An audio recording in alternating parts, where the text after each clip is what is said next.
Hello everyone, আসসালামু আলাইকুম। কেমন আছেন সবাই? আশা করছি সবাই অনেক ভালো আছেন। সবাইকে স্বাগতম জানাচ্ছি ক্যানভা ডিজাইনের সপ্তম ক্লাসে। আমি মেহরিন তালুকদার। আজকে আমরা জানবো কিভাবে ক্যানভা ডিজাইনে দক্ষ হওয়া যায়।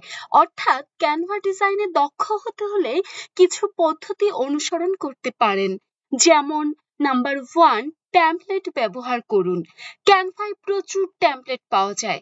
শুরুতে টেমপ্লেট ব্যবহার করলে ডিজাইন শিখতে সুবিধা হয়। এই যেমন ধরুন এখানে আমরা অজস্র টেমপ্লেট পেয়ে যাব।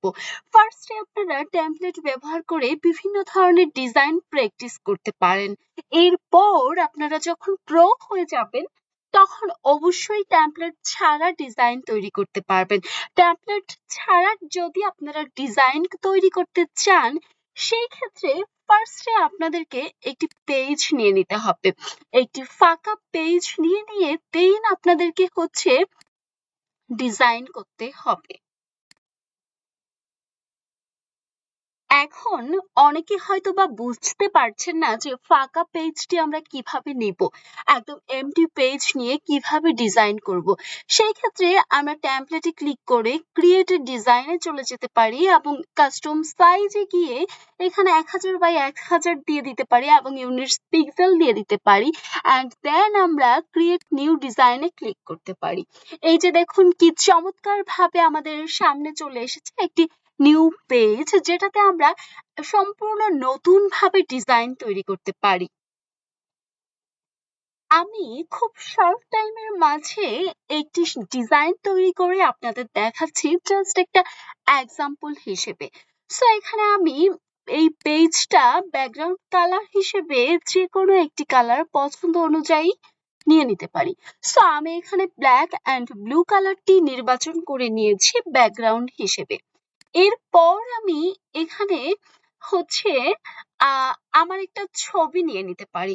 তো যেহেতু black and blue colour select করেছি, এখানে আমি একটু হোয়াইট কালারের কোনো ছবি চাচ্ছি যেন দেখতে ভালো দেখা যায়। সো আমি আমার এই ছবিটি সিলেক্ট করে নিলাম। এখন ব্যাকগ্রাউন্ডের সাথে আমার এই ছবির ব্যাকগ্রাউন্ড কিন্তু মিলছে না। সেই ক্ষেত্রে আমি বিজি রিমুভারে ক্লিক করে আমার ছবির ব্যাকগ্রাউন্ডটা চেঞ্জ করে নিতে পারি। দেখুন কি সুন্দর দেখা যাচ্ছে। এখন আমরা এই ছবিটিকে চাইলে ডানে বামে মাঝে উপরে যে কোনো জায়গায় সেট করতে পারি। সো এই ছবিটিকে আমি এ পর্যায়ে রেখে দিব। রেখে দিয়ে এখন আমি কোনো কিছু লেখার জন্য এখান থেকে টেক্সটে চলে যাব। টেক্সটে চলে গিয়ে অ্যাড হেডিং এ ক্লিক করব এবং এখানে আমি আমার নামটাই লিখে দিই। MEHERIN, Meherin, TALUKDER, Meherin Talukdar. So সাইজটা খুব বেশি বড় হয়ে গিয়েছে, এটাকে এক লাইনে আনার জন্য আমি পছন্দ অনুযায়ী একটু ছোট করে নিব এবং অবশ্যই টেক্সটের কালার চেঞ্জ করতে হবে, কারণ ব্ল্যাক এর মাঝে কিন্তু কালারটা একদমই দেখা যাবে না।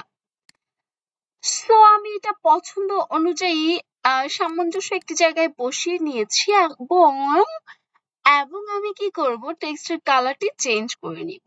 সো ব্লু এবং ব্ল্যাক এর মাঝে আমার মনে হয় হোয়াইট কালারটি বেশি ভালো লাগছে।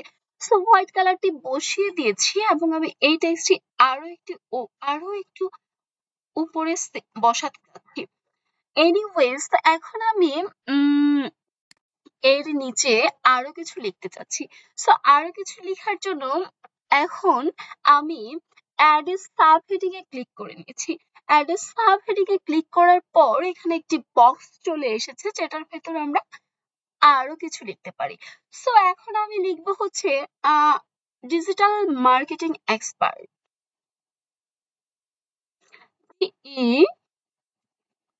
ক্যাপিটাল লেটারে লিখবো MERKETINT, EXPERTS, expert. Okay, that's it. Digital marketing expert, DEGITL. Okay, এখন আমি ফন্টের সাইজ একটু ছোট করে নিব যেন দেখতে ভালো দেখায়। ওকে, ফাইন। ওকে, সো এই ক্ষেত্রে এখন আপনারা যদি চান টেক্সটের কালার বিভিন্ন রকমের করতে, সেই ক্ষেত্রে চেঞ্জ করে নিতে পারেন। চাইলে এখানে আপনি ছবিতে ফ্রেম ইউজ করতে পারেন। আমি ফ্রেম ইউজ করিনি। আচ্ছা ঠিক আছে, আপনাদের একটু দেখিয়ে দিচ্ছি এখানে হচ্ছে ফ্রেম ইউজ করলে কেমন হয় দেখতে। আমি আপনাদের সবকিছুই দেখাবো, সবকিছুই আপনাদের সাথে শেয়ার করব। আপনাদের সাথে শেয়ার করার জন্যই তো আমি হচ্ছে ভিডিওটা মেক করছি, তাই না? সো এই যে ফ্রেমটি বসিয়ে দিয়েছি, এখন ছবিটি কি ফ্রেমের নিচে চলে গিয়েছে না? ছবিটিকে অবশ্যই ফ্রেমের ওপরে আনতে হবে। এই ক্ষেত্রে আমরা কি করতে পারি? আমি কিন্তু গত একটি ক্লাসে দেখিয়ে দিয়েছি, অবশ্যই শো লেয়ার্সে গিয়ে ছবিটিকে ওপরে নিয়ে আসতে হবে।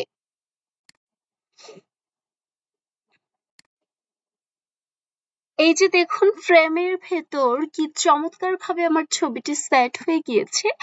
আপনারা চাইলে এই পর্যায়ে ফ্রেমের কালারটিও কিন্তু চেঞ্জ করে নিতে পারেন, বাট আমি চেঞ্জ করছি না। Same process. এখন আমি চাচ্ছি এই ডিজাইনের ভেতর কিছু শ্যাডো অ্যাড করতে। তো এখানে আমি শ্যাডো লিখে সার্চ করে দিচ্ছি।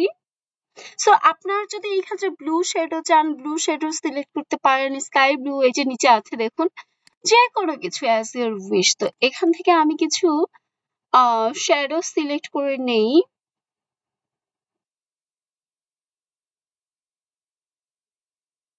এখান থেকে আমি এই শ্যাডোটি সিলেক্ট করেছি। সো এই শ্যাডোটি আমি আমার পছন্দনীয় জায়গায় বসিয়ে দিব। সো আমি চাচ্ছি আমার লেখাটির এক কর্নারে বসাতে। সো এখন কিন্তু আবারও আমাদেরকে লেয়ারে চলে যেতে হবে। লেয়ারে গিয়ে অবশ্যই শ্যাডোর উপরে লেখাটি আছে কিনা চেক করতে হবে। যদি না থাকে তাহলে নিজ দায়িত্বে বসিয়ে নিতে হবে। ঠিক আছে, আমি সেফ জোনে থাকার জন্য আমি সবকিছুর নিচেই দিয়ে দিচ্ছি শ্যাডোটি। ওকে, ঠিক আছে। এবং এই শ্যাডোটি আমি ডুপ্লিকেট করে আরো একটি তৈরি করে নিতে পারি, যেটি আমি এখানে বসিয়ে দিতে পারি।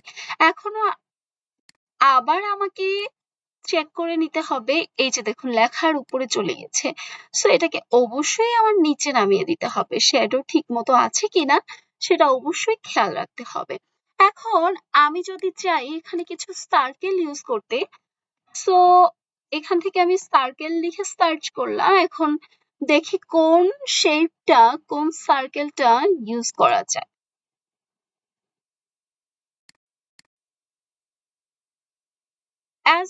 অ্যাজ ইউর উইশ, আপনারা যেটা পছন্দ করেন সেটাই ইউজ করতে পারেন। তবে প্লিজ কাউকে কখনো কপি করতে যাবেন না। একদম নিজের মনের মতো করে ডিজাইন করবেন।